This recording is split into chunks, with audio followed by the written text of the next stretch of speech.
Я приветствую всех, кто смотрит нас. Это программа «Цена свободы». Меня зовут Михаил Серкелий. Сегодня вторник, 25 июня. И самое время поговорить о важных событиях. Призываю вас поставить лайк под этим видео и подписаться на нас в YouTube и Facebook. Тогда нас станет больше. Делитесь этим видео, отправляйте его своим знакомым и близким. Пусть как можно больше людей, особенно в Гагаузии, услышат правду о том, что происходит в автономии, стране, и правду о войне в Украине, которая, несомненно, повлияла и будет влиять на нашу жизнь. Друзья, в первой части сегодняшнего выпуска мы поговорим с Владиславом Кульминским, исполнительным директором Института стратегических инициатив, о том, кому выгодно раскачивать Гагаузию и настраивать жителей автономии против Кишинева. Во второй части мы поговорим с Петром Маковеем, главой Ассоциации независимой прессы Молдовы, о том, как представители Шора во власти в Гагаузии пытаются контролировать независимые СМИ и окончательно захватить гагаузское общественное телевидение. В третьей части мы поговорим с Дмитро Левусем, политологом из Киева, о теракте в Дагестане, его причинах и следствиях. Не переключайтесь, скоро вернемся. Друзья, в этой части выпуска я предлагаю поговорить о том, может ли стать Гагаузия какой-то проблемой или, скажем так, создать какие-то проблемы для Республики Молдова на пути европейской интеграции, особенно в контексте того, что уже начались переговоры. Буквально сегодня в Люксембурге проходит встреча глав Министерства иностранных дел стран Европейского Союза, где фактически открываются переговоры о вступлении в Европейский Союз Молдовы и Украины. Это важная дата, и нужно понимать, насколько Республика Молдова готова, и насколько те или иные, скажем так, части нашей страны будут сопротивляться или не сопротивляться этому решению или этому процессу. Поговорить об этом я предлагаю с Владом Кульминским, экспертом в вопросах, скажем так, безопасности. Влад, приветствую тебя. Добрый вечер, Михаил. Спасибо за приглашение. Я, наверное, правильно или не совсем правильно тебя представил? Вопрос по поводу вопросов безопасности правильно я представил? Да, безопасности, внешней политики, урегулирования конфликтов. Спасибо большое. Да, урегулирование конфликта. Вот, никак не мог вспомнить слово. Да, спасибо большое. Влад, мы все видим, что происходит в Гагаузии. Вы, в принципе, как бы знаете, что происходит. У вас есть определенные контакты, скажем так, на уровне руководства. Поправьте меня, если я ошибаюсь, но в роли советника премьер-министра вы также, скажем так, общались с определенными людьми. Как вам кажется, что происходит в Гагаузии? И вообще, что это? Это какая-то внутренняя динамика, это какие-то внутренние процессы, продиктованные какими-то внутренними определенными интересами политических акторов, или это все же политика, продиктованная извне? Михаил, во-первых, знаете, я хотел бы подчеркнуть, что, мне кажется, настроение в Гагаузии, настроение гагаузского народа, да как, собственно говоря, настроение во всей остальной Молдове, они крайне миролюбивые. Мне кажется, вот со всеми людьми, с кем я общался, все говорят о том, что крайне важно в Молдове, в Гагаузии, вообще на всей территории Республики Молдова сохранить мир. Это, пожалуй, основное, что сегодня заботит людей. Вот. И каких-то предпосылок для конфронтации, для ухудшения отношений между Кишиневым и Камратом на уровне людей, даже на уровне элит Гагаузии я, честно говоря, не нашел. Я их долго искал, потому что я пытался понять, а может быть действительно есть какой-то сущностный конфликт, может есть что-то действительно по факту. Такое, что обусловило бы возможную дестабилизацию, возможное какое-то противостояние между Камратом и Кишиневым. Я честно искал как исследователь эти вот такие предпосылки, я ничего не нашел, Михаил, вы знаете, вот просто ничего. Я навскидку могу вам привести несколько вопросов, которые часто поднимаются на уровне руководства Гагаузии, как, претензии к Кишиневу.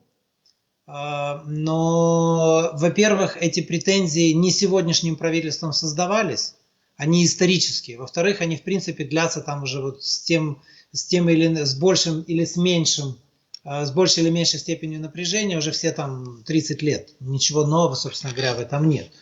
Вот. Ну, Что? Вы можете обозначить, как бы, ну что? Да, конечно, Михаил. Ну, во-первых, это вопрос НДС, конечно же, он возникает на уровне руководства автономии, на уровне людей.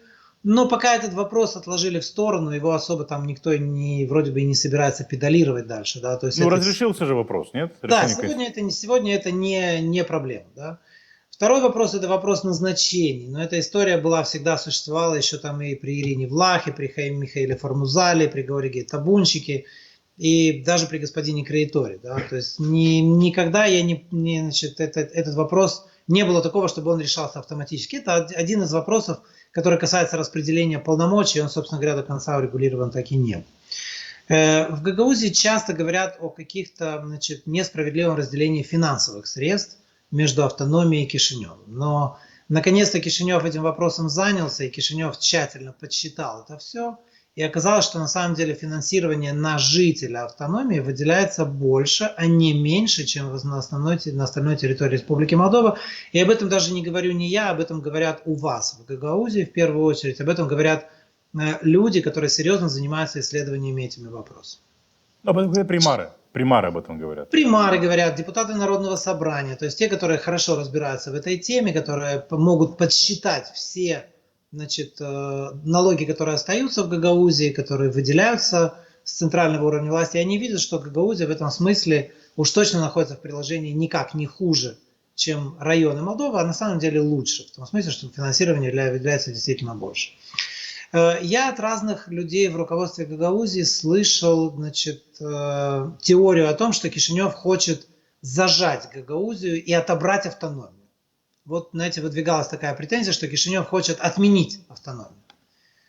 Я просил, приведите конкретные примеры, никаких конкретных примеров мне этому не приводили. Я говорил с людьми на центральном уровне власти, и все говорят, ну что ты говоришь, такое-то глупости полные. Никто не собирается абсолютно гагаузскую автономию отменять или ущемлять ее в правах, ничего подобного. Идет процесс, который, собственно говоря, раньше шел всегда.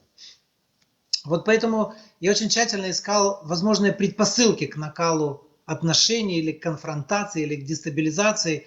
И, Михаил, их не существует. Вот нет их сегодня, и их нет ни в коем мере в большей степени, чем их не было год тому назад, 2, 3, 10 лет тому назад. Ничего в этом смысле не возникло чего-то нового или каких-то опасений со стороны Гагаузии. Из чего я делаю вывод, что на самом деле вся эта истерия вокруг Гагаузии, еще раз повторю, никаких предпосылок для ухудшения взаимоотношений не существует. Народ Гагаузии никакой конфронтации с Кишиневым абсолютно не хочет. Он хочет мира, стабильного развития, как и все остальные люди в Республике Молдова. Из чего я делаю вывод, что это нагнетается искусственно. Это просто нагнетается искусственно. И сегодняшняя задача, как я вижу, руководства автономии, которая, к сожалению, не автономна и не самостоятельна, которым, к сожалению, руководит, по сути, Илон Шор, которому удалось эти выборы выиграть. Давайте прямо скажем, что сегодня ни госпожа Гуцул, ни господин Константинов в интересах гагаузской автономии не действуют, не работают и не выступают за интересы автономии. Они выступают в интересах Илона Шора. Интерес Илона Шора сегодня прост. Свалить правительство в Республике Молдова, поменять правительство в Республике Молдова, сделать все возможное для того, чтобы дестабилизировать ситуацию в стране и таким образом убрать власть, которая угрожает его личным интересам. Вот, собственно говоря, в чем заключается вся сегодняшняя задача. И, к огромному сожалению, ряд людей в руководстве Гагаузии под этой задачей подписались. Хотя изначально они утверждали, что мы инвестиции привлекаем, но по политической повестке мы идти не будем. Оказалось, что нет. Оказалось, что пошли по политической повестке Илона Шора.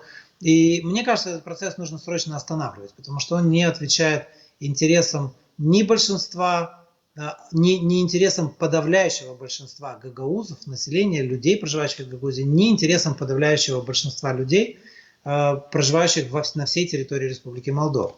И приведу вам еще один такой пример, который говорит об искусственности нагнетания этих отношений. Например, смотрите, мы ничего не слышим про Приднестровский регион, ведь удалось там договориться, удалось урегулировать многие очень тяжелые спорные вопросы, очень тяжелые, таким образом, чтобы не возникало эскалации, не возникало дестабилизации, не было войны.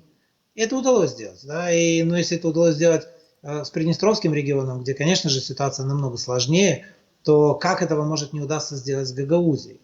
А тут в ответ прост. Просто руководство Гагаузии этого не хочет. Руководство Гагаузии сегодня хочет сбросить правительство Молдовы и привести к власти, выступить таким тараном, который сменит руководство Республики Молдова. И я не считаю, что это задача для гагаузской автономии. Я не считаю, что это входит в полномочия Башкана. Мне кажется, что она полностью и целиком вышла за те полномочия, которые отведены ей законом об особом правовом статусе 1994 года и уложением Гагаузии 1997 года, да и всеми законами, которые принимались в автономии за весь этот период времени. Я с вами согласен. Тут возникает другой вопрос. Вот эта ситуация, которая сложилась, она говорит нам о следующем, что у Кишинева, и с моей точки зрения никогда такого не было, поправьте меня, если я ошибаюсь, никогда не было так, чтобы у Кишинева не было не то чтобы партнера, да, но человека, с кем Кишинев мог бы общаться на территории Гагаузии. То есть человек, который принимает решения по вопросам Гагаузии, к сожалению, сегодня или имеет полномочия и власть принимать решения в вопросах политических Гагаузии, находится сегодня в Москве.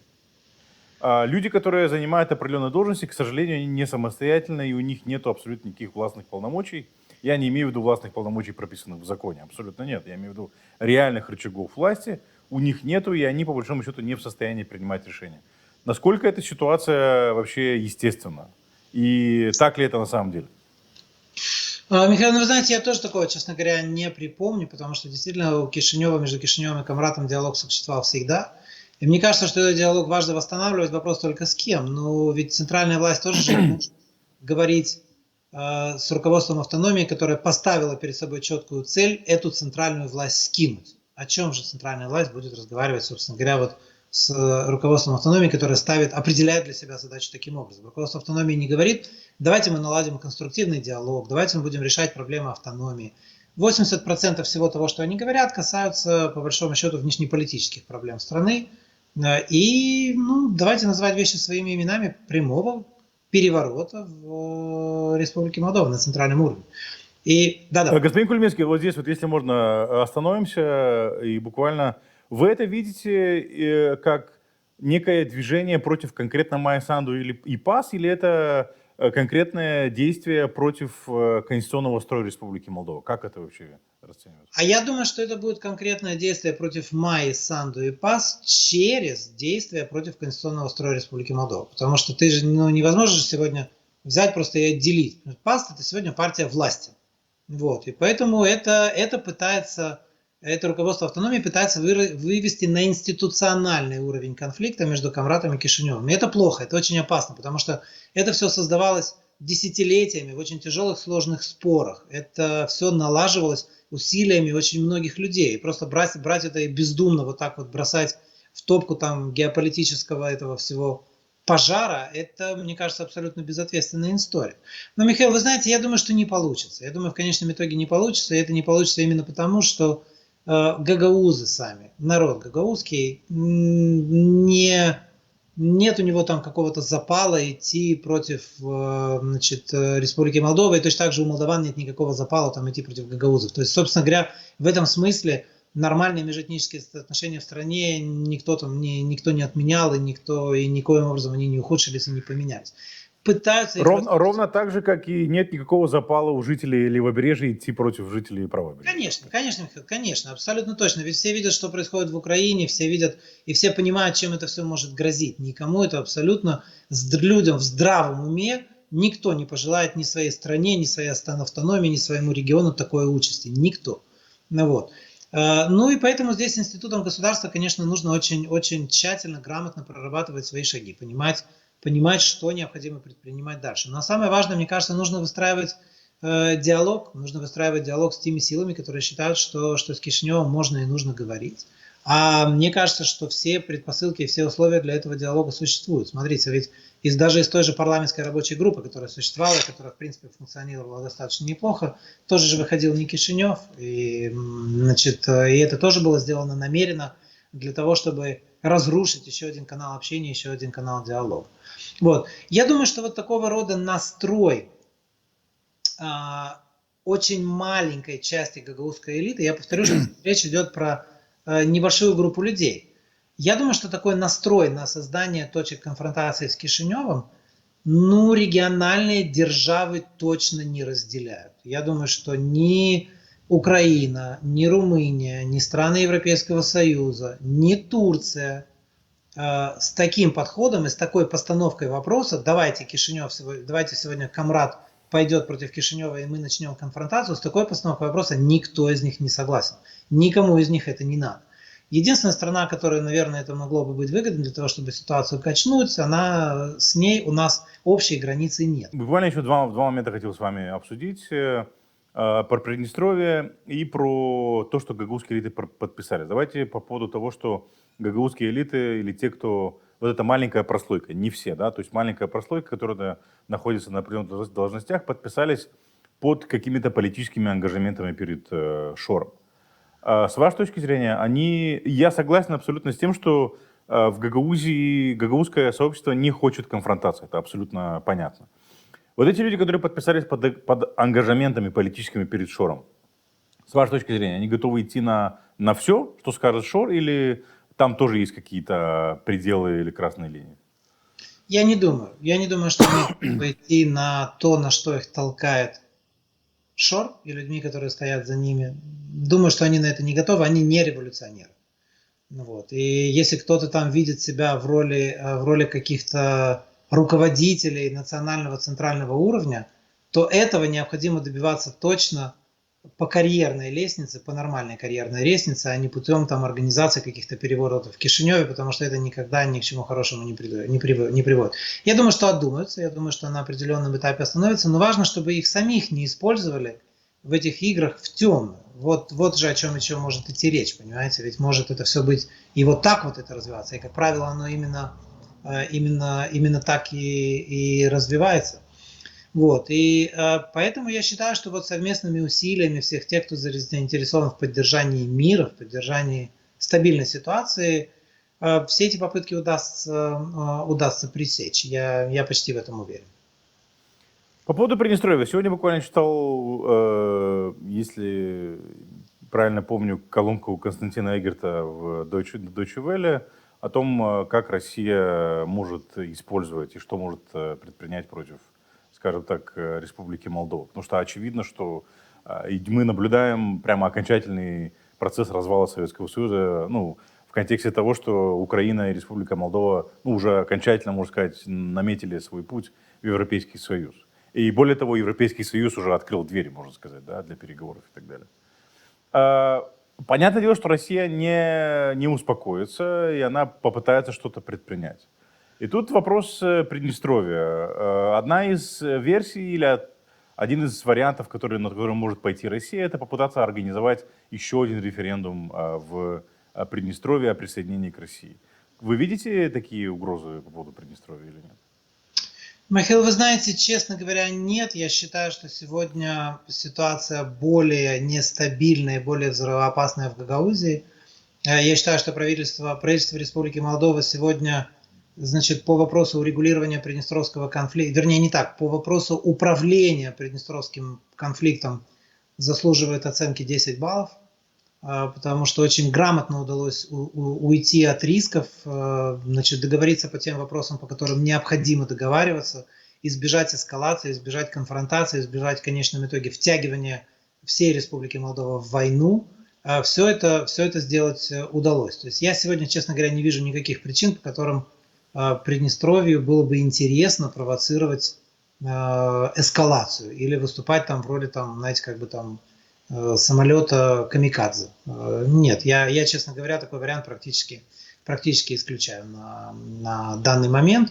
Вот. Но вот по Гагаузии ситуация совершенно другая. Почему-то там элиты в Гагаузии решили, что они в такую игру вполне могут поиграть. И тут мы можем с вами подискутировать, почему это так произошло. На мой взгляд, это произошло по чистому стечению обстоятельств, что партии Шора, представителю партии Шора удалось выиграть эти выборы, но тут тоже вопрос, как они были выиграны и так далее, и как-то эта вся история закрутилась, потому что выиграя эти выборы кандидат от другой партии, более мейнстримной, которая не хочет дестабилизировать ситуацию в стране, конечно, тогда было бы много споров между Камрадом и Кишиневым, но эти споры они были бы более-менее в институциональных, конституционных рамках и не выходили бы на уровень значит, попыток организации государственного переворота на уровне центральной власти. Вот как это было бы, да. Но ситуация вот такова, и с ней придется работать. Ну, это вопрос в том, чтобы у Кишинева был какой-то партнер, и тут вопрос, либо этот партнер должен появиться сам, либо Кишинев каким-то образом должен способствовать его появлению в Гагаузии, или вы так не считаете? Нет, вы правы, вы абсолютно правы. Но я думаю, что и в гагаузских элитах есть очень большое количество людей, которые понимают всю пагубность этого курса на конфронтацию, которые готовы говорить и разговаривать. То есть да, вы правы, это вопрос поиска действительно партнеров. Ну, понятно, что госпожа Башкан сегодня этим партнером, к сожалению, быть не сможет. Уже из того, что она там понарассказывала за весь этот период времени, уже абсолютно понятно, что ее настрой на совершенно другое. Уж точно не на укрепление основ автономии, на укрепление ее статуса, не на, значит, развитие автономии, привлечение инвестиций. Нет, она собирается идти на Кишинев. Поход на Кишинев. Вот такая вот приблизительно, значит, программа действий. Господин Кульминский, я благодарю, что вы нашли время и пришли к нам в эфир прокомментировать ситуацию. Будем рады видеть вас еще. Спасибо большое. Спасибо за приглашение. Друзья, в этой части выпуска я предлагаю поговорить о том, что в Гагаузии и в Народном собрании не прекращаются попытки внести изменения в закон о телерадиовещании Гагаузии. Мы как-то в программе «Цена свободы» с Петром Маковеем, директором Ассоциации независимой прессы, обсуждали этот вопрос. По тем поправкам, которые предлагает Народное собрание, предлагается, что Гагаузия целиком и полностью будет регулировать деятельность средств массовой информации на территории Гагаузии без учета существования Координационного совета Республики Молдова, без учета национального законодательства в области СМИ. Это попытка каким-то образом создать местную законодательную базу, которая существовала бы автономно или даже независимо от национальной законодательной базы в этой области, и попытка самостоятельно лицензировать и выдавать лицензии, и, в общем, как бы решать, кому работать на территории Гагаузии и средств массовой информации, а кому нет. Вот опять Народное собрание попыталось, первая попытка была неудачной, закон не прошел, и сейчас предпринимается вторая попытка. К чему может привести эта попытка? Я предлагаю поговорить опять с Петром Маковеем, директором Ассоциации независимой прессы, извините, да, который у нас на связи по скайпу. Господин Маковей, приветствую вас. Добрый день. Ну, в общем, опять 25, что называется. Вот сегодня буквально Народное собрание, насколько я понимаю, приняло в первом чтении эти поправки в закон о телерадиовещании Гагаузии. И я так понимаю, из того заключения, которое дала юридическая комиссия или юридический отдел Народного собрания, они в этот новый проект закона не внесли абсолютно никаких изменений. Грубо говоря, это старый законопроект, который уже подвергся критике. Как вы это все расцениваете? И как на это вообще стоит смотреть? Ну, прискорбно, конечно, что после первой попытки принять этот закон и после тех критик, которые были, в том числе с нашей стороны, но и со стороны общественности Гагаузии, я смотрел прямой эфир этих дебатов, в которых участвовали некоторые правозащитники региона и другие представители, в том числе медиасообщества, которые давали критические замечания относительно этого закона, и были принципиальные там проблемы, касающиеся того, что этот законопроект напрямую противоречит национальному законодательству и кодексу о телевидении и радио, и скорее всего этот закон приведет к тому, что на общественном телерадиокомпании ГРТ будет введено дополнительные механизмы, которые будут способствовать введению цензуры. То есть, несмотря на все эти попытки и предложения, которые были, они все-таки тогда отозвали этот законопроект, якобы его доработали, но существенных доработок там нету. И я читал эту информационную записку юридической дирекции Гагаузии, очень толково там все прописано. В том числе указаны риски принятия этого закона и тот факт, что многие его положения напрямую противоречат национальному законодательству и не имеют смысла по большому счету. Мне прискорбно, что Народное собрание не принимает во внимание критики и предложений конструктивных, которые вносятся в том числе гагаузскими юристами и представителями общественности. Это еще раз доказывает, что нынешний состав Народного собрания, к сожалению, руководствуется не желанием сделать хороший закон, хорошие поправки внести в существующий закон, для того, чтобы медиа региона и ГРТ были более свободны в своей издательской политике, но они, скорее всего, как раз от обратного исходят, из желания внести новые рычаги проверки СМИ, новые рычаги контроля над средствами массовой информации. Повторюсь, я это сказал и на нашей с вами предыдущей дискуссии на эту тему, даже если этот закон будет принят, однозначно он будет отменен, потому что юридически не надо быть большим юристом, чтобы понимать, что основные положения этого законопроекта противоречат национальному законодательству, и любой суд, конечно же, их отменит. Я надеюсь, что так оно и случится.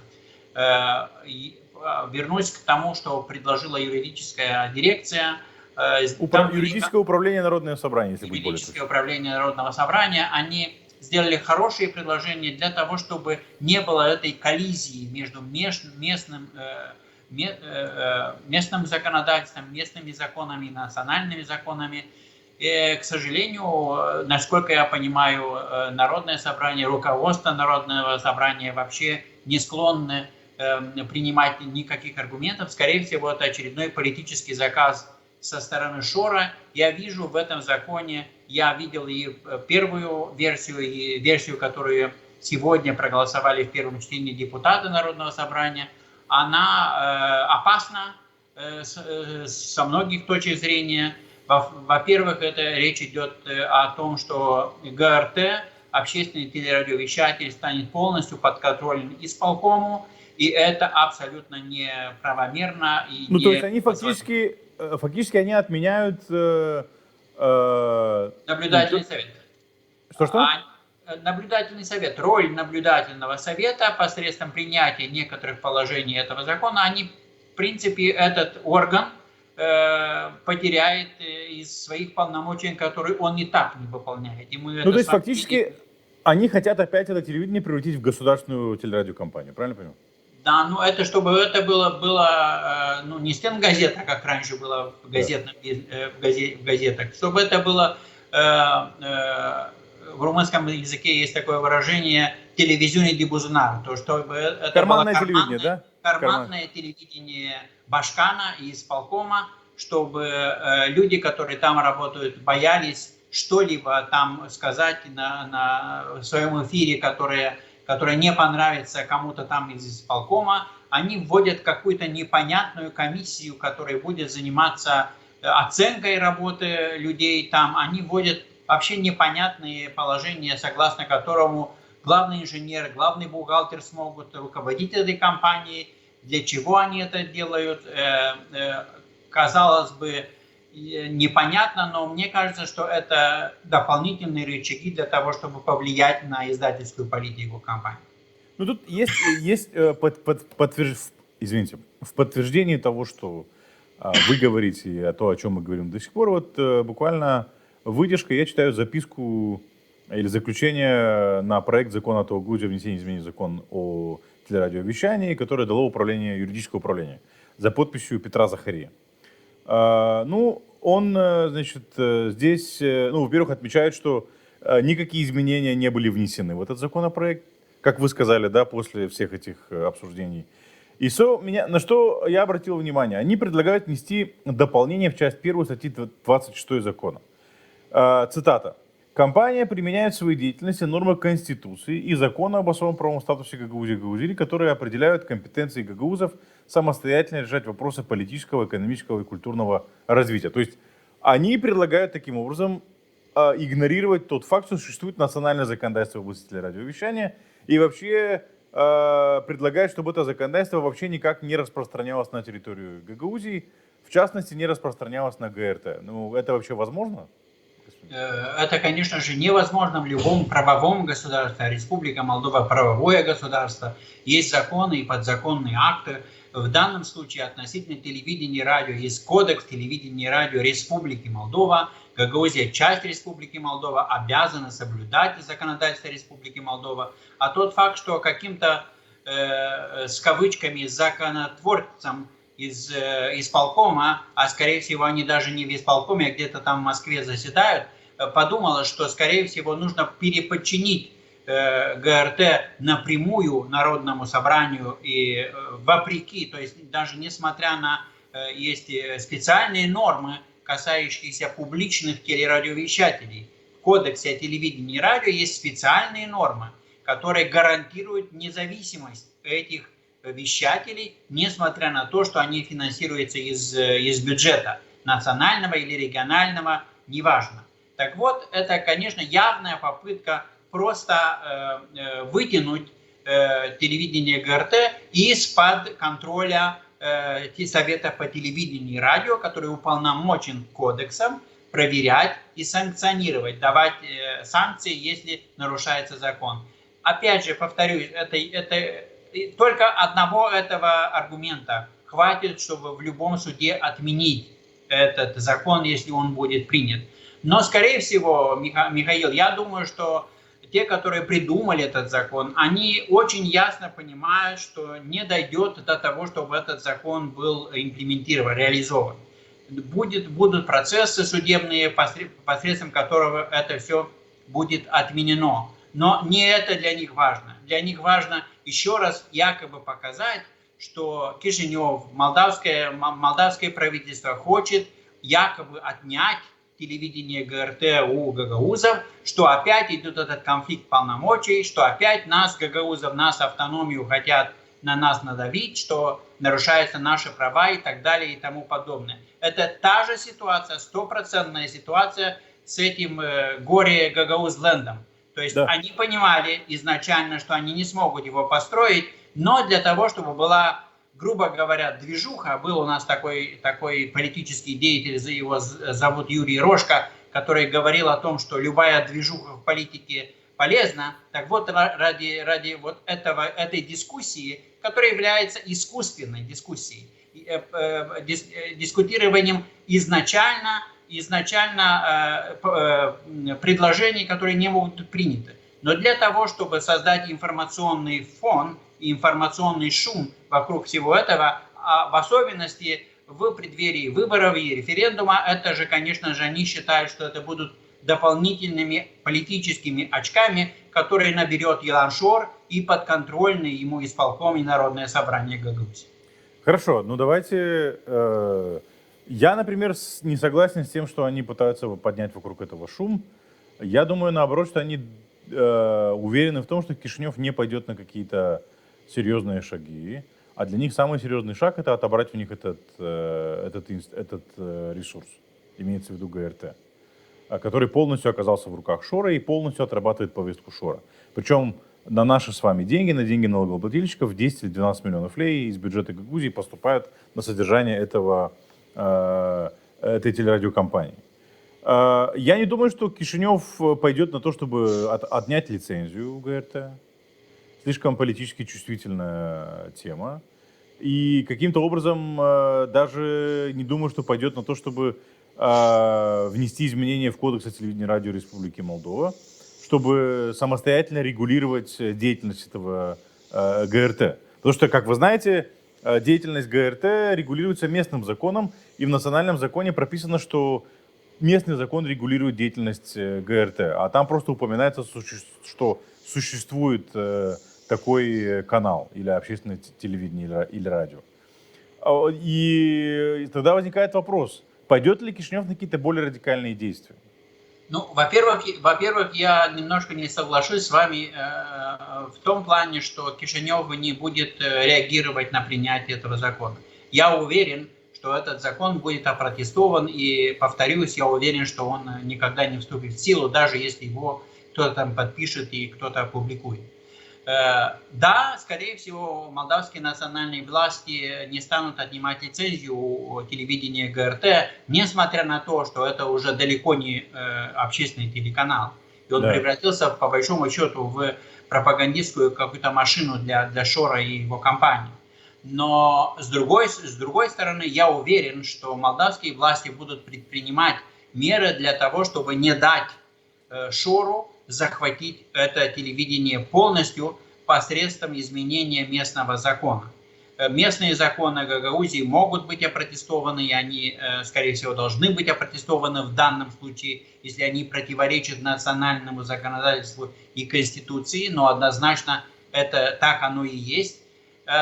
Но нам нужно понимать, и вам нужно доводить до жителей Гагаузии, что это телевидение не принадлежит исполкому.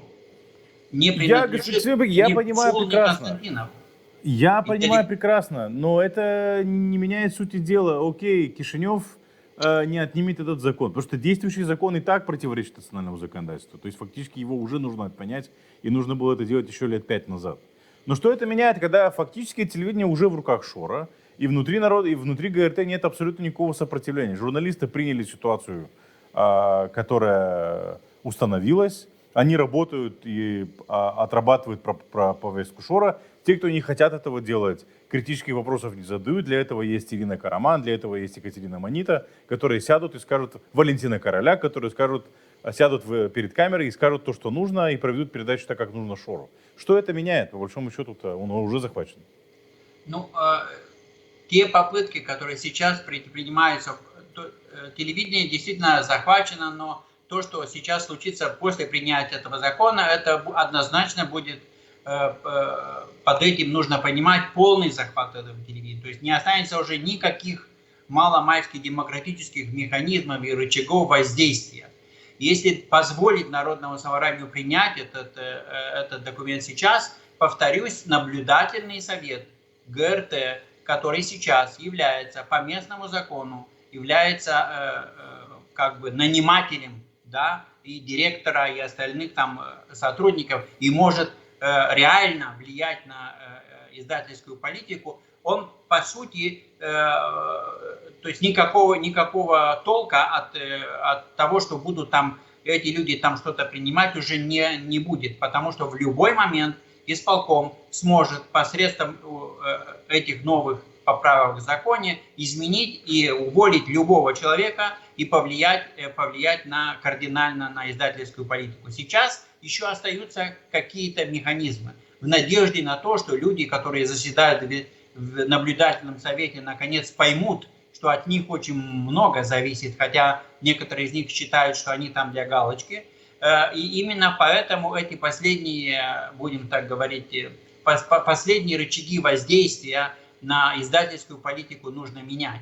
Если будут принят этот закон, как мы с вами ранее говорили, просто ГРТ выведут из-под контроля Совета по телевидению и радио, и тогда уже никто не сможет пожаловаться, то есть люди смогут пожаловаться, но однозначно не будет никакого наказания за несоблюдение плюрализма мнений на телевидении, за продвижение какой-то фейковой информации, то есть не будет никаких штрафов. И это будет означать, по большому счету, абсолютную полнейшую дебандаду, полнейший хаос в общественном телерадиовещании Гагаузии.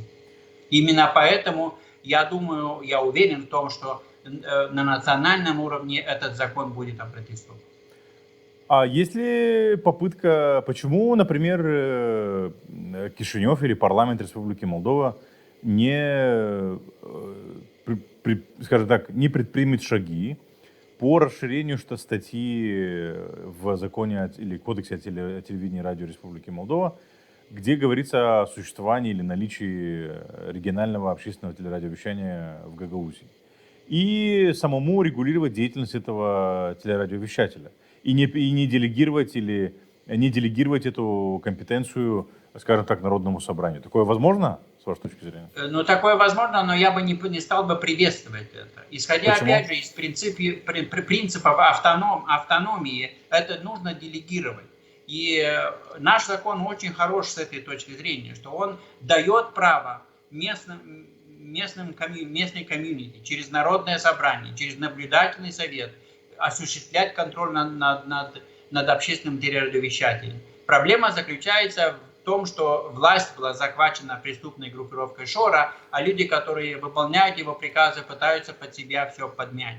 Я уверен в том, что никаких попыток изменения кодекса с тем, чтобы переподчинить ГРТ, я не знаю, кому-то там еще, допустим, национальной компании Телерадио Молдова, не будет, потому что это однозначно будет восприниматься как дополнительный фактор, который смогут использовать в своих пропагандистских целях люди Шора и нынешние руководители Гагаузии. Скорее всего, этого не будет. Будут пытаться власти Кишинева, национальные власти, сохранить статус-кво, который сейчас есть, в надежде, что в дальнейшем ситуация улучшится, потому что люди, общественность Гагаузии все больше и больше станет понимать, насколько влияние Шора пагубно для самой автономии. А кто сейчас назначает членов наблюдательного совета Телерадио Молдова? Кто возглавляет? Кто назначает? Кто назначает? Они назначаются на конкурсной основе парламентом Республики Молдова. И Координационный совет в этом не участвует, я правильно понимаю? Нет. Нет, не участвует. Ну, по сути, та же схема, что и с ГРТ, правильно? То есть... Это хорошая схема, она существует во многих демократиях мира, но проблема состоит в специальном политическом контексте Гагаузии в данном случае. Ну и в отсутствии оппозиции в Народном собрании фактически, по большому счету. Да. Или прямом подчинении власти и так называемой оппозиции одному единственному человеку, который, в свою очередь, получает указания из Кремля. И который вообще не находится в Гагаузии. Давайте начнем с этого. Да. Господин Маковей, я благодарю вас за то, что вы пришли к нам в эфир, прокомментировали ситуацию. Будем рады видеть вас еще. Спасибо большое. Спасибо большое. Мы с вами не успели поговорить об Езине. Давайте поговорим о Безине. Это еще один такой момент, на который обращают внимание в этой же записке в управлении юридическое. И обращают внимание на то, что это противоречит национальному законодательству. Естественно, это гагаузское ноу-хау. Было бы смешно, если бы не было, конечно, так грустно, потому что этими попытками Народное собрание пытается фактически подчинить себе все средства массовой информации, потому что непонятно из текста этого закона, и в объяснительной записке, кстати, это написано, вообще непонятно, кто будет выдавать эти ЗИНы, это будет бесплатно или за это нужно будет платить. Но сам факт того, что Народное собрание пытается заменить лицензирование, которое является законным, подразумевается в законе прописано процедурой, заменить эту процедуру лицензированием каким-то там езинам, которые будут выдавать, скорее всего, на общем заседании партии Шорс, партии Шанса и Возрождения. Где-то в это, Москве. Конечно же, это ни в какие рамки не лезет. И это еще один аргумент того, что, конечно же, это будет опротестовано. Во-вторых, непонятно, насколько я подразумеваю, они хотят именно вот эту норму относительно ИЗИНа, чтобы этот ИЗИН получали все средства массовой информации автономии, и это, конечно же, опять же, абсолютно противозаконно. Лицензирование других средств массовой информации, кроме как телевидения и радио, не предусмотрено национальным законодательством, и любые попытки изначально являются антиконституционными. Господин Маковей, я благодарю вас, и благодарю вас, что напомнили про этот важный момент тоже. Спасибо большое. Всего доброго. До свидания. Спасибо вам, что смотрите нас. Для того, чтобы мы продолжили свою работу, поддержите нас. Станьте нашим патроном или сделайте разовое перечисление на нашем сайте. Внесите свой важный вклад в борьбу с пропагандой в Гагаузии. Друзья, в этой части выпуска я предлагаю поговорить о том, что происходит в России сейчас.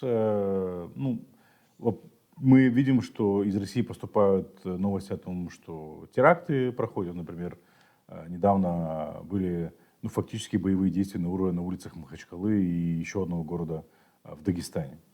Все это происходит на фоне, скажем так, разрешений, которые международные партнеры дали украинской армии, вооруженным силам Украины, бить по территории России американским оружием, да, или оружием, которое предоставляют западные партнеры. Имеется в виду по тем целям, которые явно несут угрозу в военном плане. Об этом и как вообще дальше может развиваться ситуация, я предлагаю поговорить с нашим частым гостем Дмитро Левус, политолог. Дмитро Левусев, политолог из Киева. Дмитро, приветствую вас. Да, витаю, здравствуйте. Но я как-то так сумбурно обозначил, давайте по порядку. Не факт, я не к тому, что эти два момента как-то связаны, да? То, что как бы у Украины есть, скажем так, возможность бить по территории России, по военным объектам, да, оружием, которое предоставляют западные партнеры, и тем, что произошло в Дагестане, явно нет. Но явно мы видим, что Россия открыла ящик Пандоры и сама себе как бы создала проблему, да, потому что война оказалась затяжной, и это, хочешь не хочешь, обостряет противоречия внутри самой России. Как вы это видите? Так, однозначно, это Россия действительно, есть такие избитые фразы, там одна из них, какая-то восточная мудрость, там, нельзя кидаться камнями в стеклянном доме, да, то есть, Да. обычно говорят. Вот Российская Федерация как страна, как образование абсолютно искусственное, сотканное из из территорий разных народов, причем некогда с абсолютно разной историей. Кто-то был с государственностью, кто-то был без государственности, да, то есть кто-то присоединен после откровенно насильственной войны, какие-то территории получены вообще после Второй мировой войны.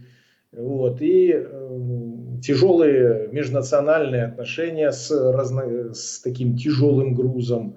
Естественно, уже даже не будем говорить о том, что никто не был привлечен к ответственности за преступления коммунистического режима. Да. И когда они сейчас скатились в свой новый тоталитаризм, то, естественно, все это очень напрягает. Значит, я помню, когда еще перед началом полномасштабной войны Путин разговаривал с таким режиссером культовым российским, Сокуров, по-моему, да. Сокуров? Да. Вот. И он был членом общественного совета там какого-то, да. И он тогда там поднял вопрос о преступлениях силовиков в Ингушетии, по-моему, там как-то так было. Так вот, по Путину было, кстати, очень интересно заметно, как он тогда завелся и начал гавкать. Там было заметно то, что это одна из немногих тем, в которой он действительно что-то понимает, как КГБшник, да, как КГБист, который занимался государственной безопасностью, и то есть, когда из него там представляют специалисты и в науке, и в искусстве, и где попало, и в экономике, то есть, понятно, что это достаточно абсурдно, да, он так очень уж общими словами говорит, а тут он прямо взъелся и начал рассказывать. Вы понимаете, что вы говорите? У нас, он был более чем конкретен, у нас около 2000 конфликтных таких территорий в Российской Федерации. Да, там.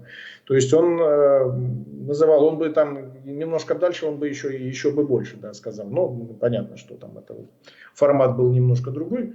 Вот, то есть, да, и понимание всего этого, конечно же, есть. Естественно, что война все эти процессы обострила, ускорила. И тут, кстати сказать, то, что произошло в Дагестане, наверное, это такая, конечно, ирония, и тоже, по-моему, напрямую аж никак не связано, но то, что это было ровно в первую годовщину путча Пригожина. Вот это очень интересный, показательный момент. Наверное, какая-то солнечная активность есть в эти дни. Вот, то есть, это так, если говорить, то да, запустились эти процессы. Почему? Потому что война оказалась не блицкригом. Более того, Россия потерпела ряд реальных поражений. Россия не в состоянии оказалась, несмотря на весь тот уровень милитаризации страны, производства, то, что сколько денег вкладывается в военно-промышленный комплекс. Оказалось вдруг, что не хватает вооружений, и они идут на поклон к Северной Корее, и как минимум миллиона, возможно, до 5 миллионов северокорейских снарядов они уже получили. Китай, Иран, да, вполне конкретно тоже помощь. В зарубежной прессе говорится про 1 600 000. Да, ну вот, да, 1 600 000, ну, южнокорейская разведка говорит 5, но южнокорейская разведка, понятно, они накручивают, в общем-то, опасность, то есть тут понятно, да, о чем и речь. Вот, Иран, и взамен они получают от России, понятное дело, технологии, авиационные технологии, Иран получает, Корея будет получать космические технологии, помимо традиционного продовольствия и топлива, да, то есть, скажем так, Путин однозначно в этой связи, он еще попутно разрушил и вот эту систему международных санкций и отношений со странами-изгоями. Тем более, что еще более абсурдно, поскольку по отношению к Северной Корее санкции накладывались Советом Безопасности ООН, и Россия там везде ставила подпись как постоянный член Совета Безопасности ООН, да, то есть все, вот, все абсолютно очевидно. Так вот, да, запущены процессы, они не такие быстрые, как могли бы быть, как могли бы показаться, но показательно, что это все, опять же, Северный Кавказ. То, что, ну, для меня, да, то, что вот произошло, оно достаточно очевидно в уже второй раз подряд. Первый раз можно вспомнить, это осенние протесты, которые привели к погрому антисемитскому в Дагестане же. Да. Хотя, кстати, на самом деле они были не только в Дагестане, эти антисемитские протесты. Они были еще в Карачаево-Черкесии, в Кабардино-Балкарии. Просто они на фоне вот этого захвата аэропорта были не очень заметны. Что произошло с Северным Кавказом? Северный Кавказ – регион, где соединяются несколько таких видов давления. Это религиозное давление, где вот есть официальный ислам, который должен существовать, да, и других каких-то шаг влево, шаг вправо. Это уже опасность представляет. Одновременно это национальное давление и, опять же, национальная политика какого плана? Да практически нигде нету национальной школы. Да? То есть вот везде все национальные языки, кроме чеченского, они забываются. Ну, в этом плане как бы проблемный не только Кавказ и все Поволжье. Не только Кавказ. Но я говорю просто, что вот тут вот соединение. Учитывая и межнациональные отношения непосредственно в самом Дагестане. Вот два сына вот главы Сергокалинского района, которых упоминалось, которые погибли в перестрелке с силовиками, в бою с силовиками, потому что реально это бои были. Ну, там ответственность на себя взяла исламское государство, и они, по сути, по ходу члены исламского этой террористической группировки, правильно? Да, якобы да. Ну, скорее всего, что так оно и есть. Сейчас мы к этому дойдем, да, я скажу свою мысль по этому поводу. То вот они, кстати, по национальности даргинцы. Даргинцы не представлены в верховной власти Дагестана, хотя их 20% населения. Это большой народ, по-моему, 4-й по численности. То есть, так вот, а правят Россией чекисты. И вот чекисты, они ж привычны к террористическим актам, террористической деятельности. То есть они, скажем так, они всегда знают, что лучше, чтобы были структуры, которые бы были контролируемые. И они играют вот с этим терроризмом. Они его часто используют. В исламском государстве, кстати, выходцев из России очень много, и эти структуры инфильтрованы российской агентурой и сотрудниками российской спецслужбы, да, то есть это очевидно. То есть, так вот, когда нету никаких других альтернатив для активистской деятельности, да, для развития своей там культуры, национальной культуры, и остается одна вот лазейка вот это исламистское подполье, как его называют, ну или там, скажем так, религиозное вот это подполье. И все, что есть живое, и активное и недовольное, естественно, что оно идет туда.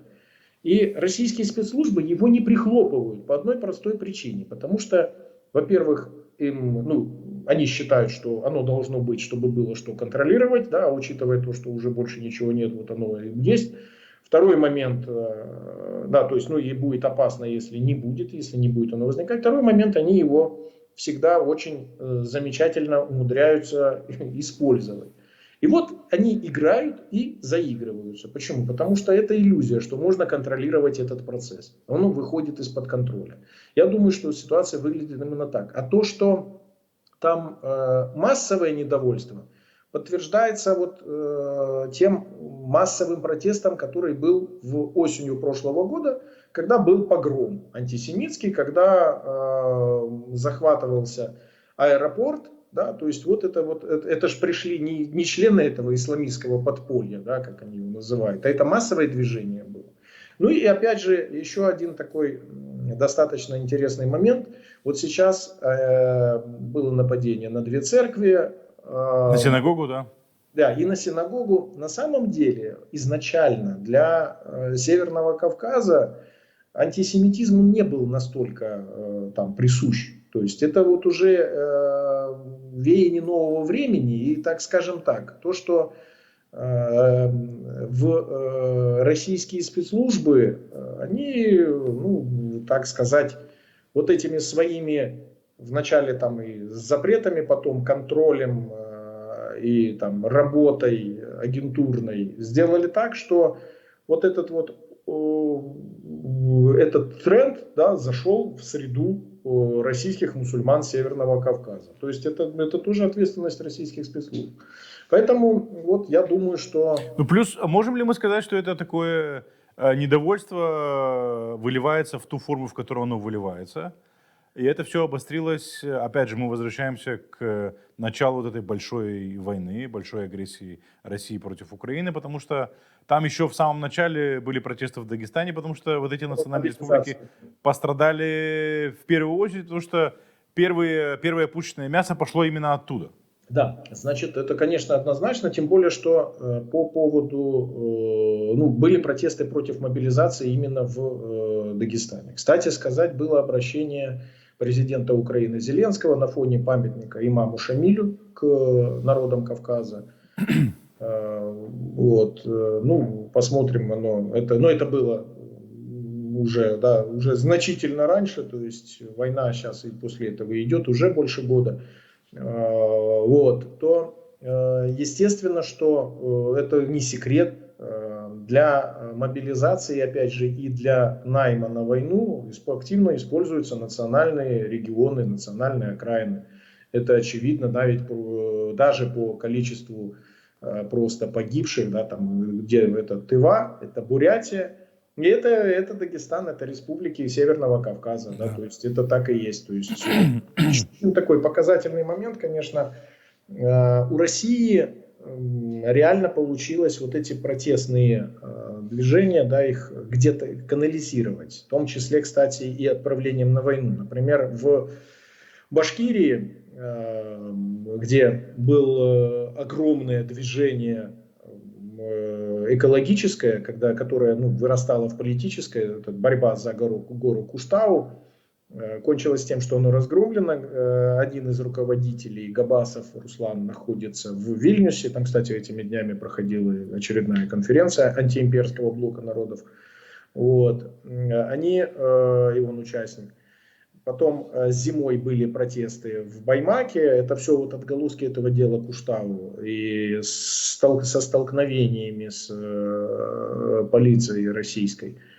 То понятно, что у них, в общем, получилось где-то это свести к чему? Да? К тому, что даже те некоторые из участников Куштау, они были поставлены перед выбором сейчас. Или вы идете на фронт добровольно в эти национальные формирования. Это, кстати, тоже один из таких очень изобретений Российской Федерации, потому что впереди планеты всей там Татарстан и Башкортостан, то есть 2 республики, которые в начале 90-х имели, наверное, самый большой уровень самый широкий суверенитет с соответствующими возможностями все это развить, где долго сохраняется тут образование на национальном языке, да, например, в Татарстане его, по-моему, в 2016 или в 2017 сейчас только после принятия соответствующего федерального закона, когда перестало быть возможно сдавать этот ЕГЭ на национальном языке, это убили эту возможность. Это, кстати, тоже возможность канализовать вот это вот недовольство. Там, кстати, республики доплачивают большие деньги этим добровольцам. Существует несколько подразделений, которые, ну, условно называются национальными, которые на самом деле национальными не являются. Вот. Ну, то есть вот это недовольство, оно и показан другой противник, это Запад, НАТО, Украина, и вот и туда они направлены, и у них это получилось.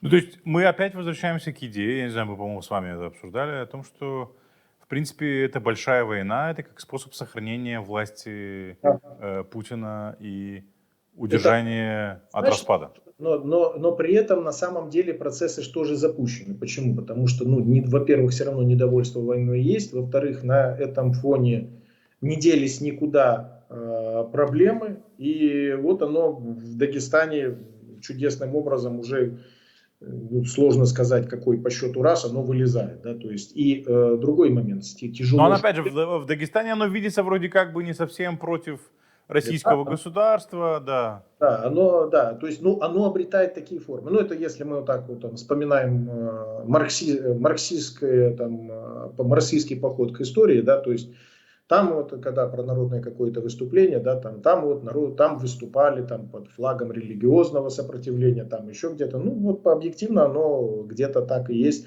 Причем, кстати, тоже в этот раз, что обращает на себя внимание, что были не просто столкновения, а реально шел бой, да, то есть сам по себе потеря, сколько там, 15 или 17 там. Да, 15 человек, из них там большая часть это силовики, да. Да, силовиков только 15, около 30 раненых, да, это достаточно показательный момент, то есть и силы Росгвардии втянуты, то есть, скажем так, мы, украинцы, болеем за обе стороны, да, то есть в данном конкретном случае, потому что это те росгвардейцы, которые уже точно не приедут в Мелитополь и не будут на допросах бить подпольщиков, да, не будут не будут воевать, не будут убивать, да, то есть, они получили то, что должны были получить, это однозначно. Мы часто наблюдаем, на самом деле прилеты, да, практически все области приграничные с Украиной, имеется в виду Российской Федерации, Ростовская, уже и Краснодарский край, Белгород постоянно под обстрелами, там, прилеты и дронов и так далее. Это каким-то образом, местным населением ощущается? Российским? Да, российским, да, естественно. Конечно же, ощущается. То есть там есть и отселение, я точно знаю, по Белгородской области есть отселение определенных районов. В Курской области на границе с Сумской областью я точно тоже знаю, что там есть отселение, да, то есть они вынуждены были отселить своих, то есть такую серую зону со своей стороны тоже делают. Вот, если почитать то, что там у них в их местных этих телеграм-каналах пишут, да, конечно же, есть. Скажем так, да, то есть разрешение на применение западного оружия, точнее американского, оно все равно, во-первых, оно запаздывает, во-вторых, оно все равно не настолько полное, как есть сейчас. Да? Мне ситуация что напоминает? Да? Есть вот такой анекдот про то, как двоечник выходит и говорит: ох, там, как я устал, да, там, меня-то препод валил, это все двойку хотел поставить, но я на тройку вытянул. А потом выходит препод и своим говорит: такой тупой попался, я его на тройку тянул, еле вытянул. Вот. Соединенные Штаты Америки искренне хотят сохранить окно возможностей для переговоров с Российской Федерацией, которые, во-первых, искренне считают, что они должны только навязывать свою волю, да, это Российская Федерация, и не понимают о том, что вот это вот ограничения, накладываемые на Украину по применению западного оружия, именно американского оружия, это как раз вот есть этот шаг доброй воли со стороны Соединенных Штатов. Вот, потому что... Это тот учитель, который пытается вытянуть вот этого ученика на троечку. А тут, да, а тут-то не троечка, тут мы на самом деле за уши тянем мерзавцев, которые преступники, да, то есть Путин с Львовой Беловой. Путин, Кстати, про Шойгу и Герасимов да, получили... теперь Шойгу с Герасимовым, да, то есть вот оно пока, кстати сказать, сегодня это Международный уголовный суд выписал на них ордера, да, то есть на арест. Это достаточно показательно. Ну и опять же, кстати сказать, сегодня еще и было решение Европейского суда по правам человека по поводу иска Украины относительно нарушения прав человека во временно оккупированном Россией Крыму. Да, то есть и это решение, кстати, 4 года, да, по-моему, мы ждали, оно есть.